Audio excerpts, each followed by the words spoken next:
That's the same thing with me in Homefront. Like sometimes I'll do really good, and then next time I'll just be like getting curb stomped. It's because I can't figure anything out. Oh And man. people were commenting on my Road to Commander videos, and they're like, "You're just terrible at this game." Ooh, that Like sucks. I know, I'm sorry. Oh man. Well, I would imagine for me, Homefront comes a little easier. You know, you pick some like this is what I've discovered, and I don't mind it because I want to get good scores. But Topher was telling me he doesn't like that sort of play style, but I play really defensively when I'm playing Homefront. I just, you know, I'll sort of patrol one area, stay behind some sort of burned out car or brick wall or something, you know, turn on my personal UAV and just, you know, kill all the red dots that are around me.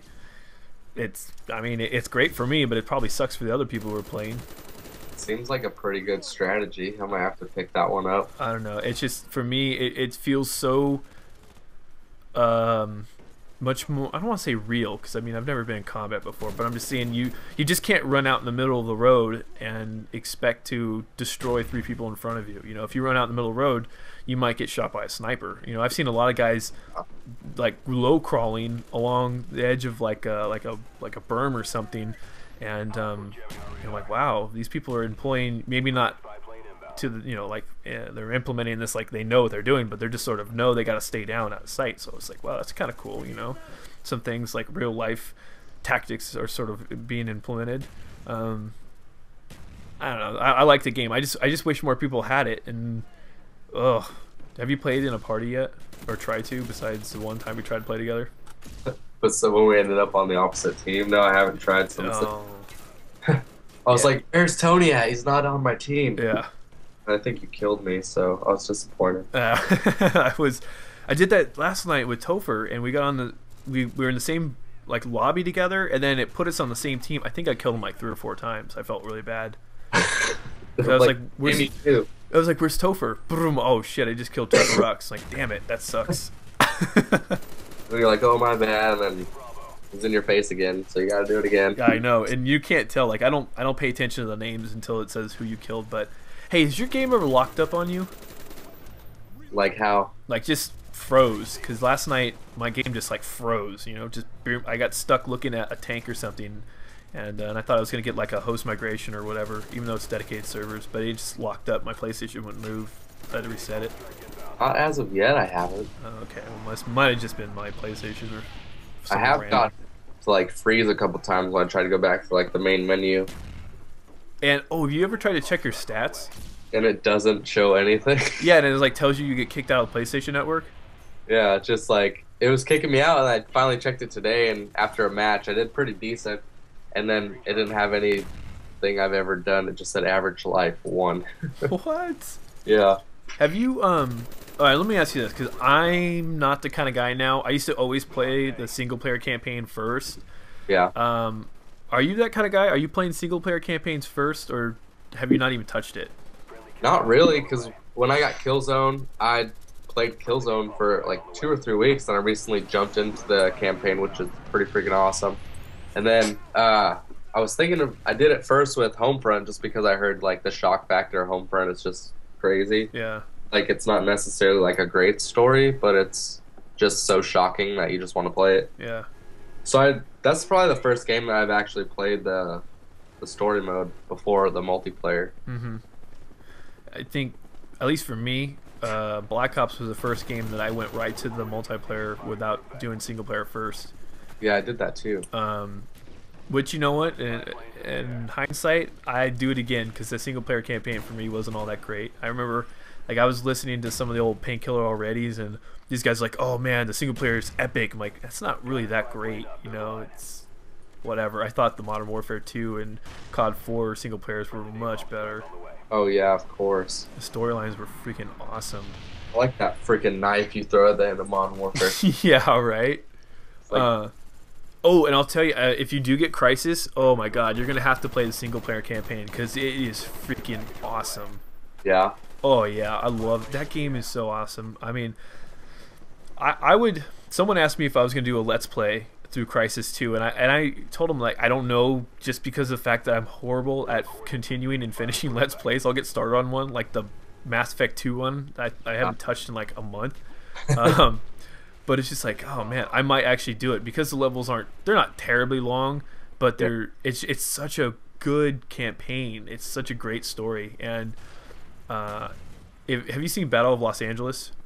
No, I haven't. Oh, it totally. I was playing the game and then I went to see Battle of Los Angeles and I was like, deja vu. I'm like, what? Aliens attacking through like New York City and everything. It was just so weird. I'm like, wow, this is weird that like all this is happening at the same time, like aliens invading and trying to fight them off with traditional guns and shit.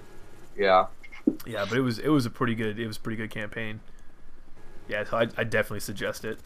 Did you ever try to get into that Woody's Gamer Tag March Madness? No, I didn't bother.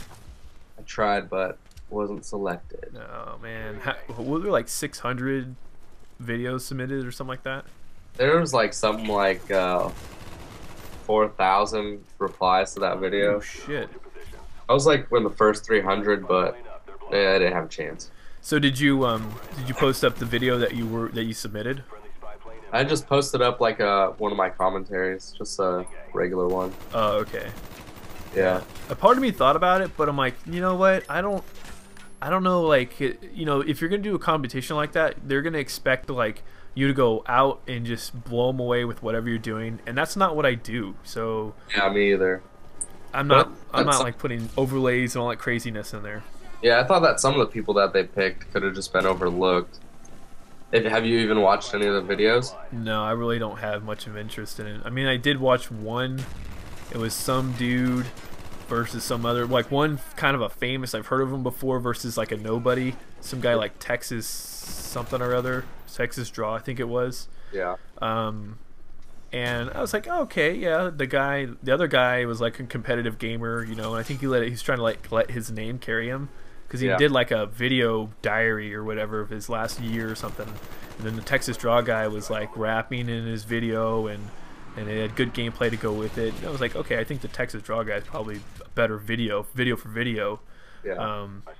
But yeah, I'm not really much into it just because it's like, why are you gonna pit amateurs against professionals? And I'm, you know, I'm not using this term to denote who is like better at making videos, but I mean just monetarily, why these guys do it for a living.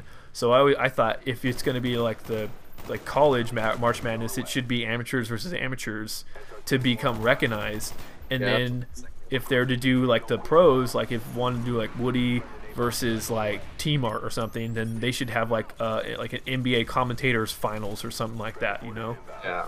So I just didn't, at principle alone, I didn't really like the concept, you know? Yeah, that's what I was thinking when I seen like they had a bunch of like new channels in there, and then they were like matching them up against like Gold Glove with like 6,000, 8,000 subscribers. I was like, Jesus, good luck to that guy. Yeah, exactly. And like I was saying, like it doesn't mean that they're gonna put out a better video, but if they have anywhere between say like 10,000 to upwards subscribers, they're gonna have a lot more support than like you or I with like 300, you know? We're like, yeah, we've got 300 people who like our videos, and I'm going against a guy who's got 50,000 subscribers. They're like, you can see like 3, like, let's go, Tony. Yeah, exactly. Woo! Underdog, win it all. Yeah. Yeah. Oh man. Like the VCU of the tournament. It could be, yeah, I guess. I don't know. If they do it again, maybe. I don't know. I haven't quite figured it out yet. Oh shit! It's 5 o'clock. Ooh. Well, anyways, I'm gonna have to get going, so we'll have to do another one of these pretty soon. So, anyways, guys, it's been actually probably about a 15-minute video, and hopefully you guys enjoy this. Yeah. All right, later, guys. Peace.